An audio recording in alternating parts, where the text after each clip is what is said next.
Kımbatlı yoldaşlar, hemen aytayın degan uzak sözümderi yok. Gördüm orada, Jumadil'in boyu kanday kişine. Ançadanı yaratkan kırakmak, zor talaptı, batırıptır içine. Veriminin Jumadil'in batırıcağı bir yakta, baltarını büt salıp algan öz törünün izine.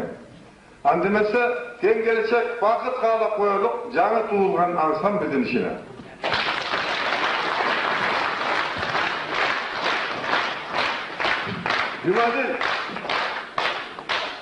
Jumadil, halancaktan mayda olboy, iri olgun, cumgaldık sıymıktan kutlu adamdan biri olgun.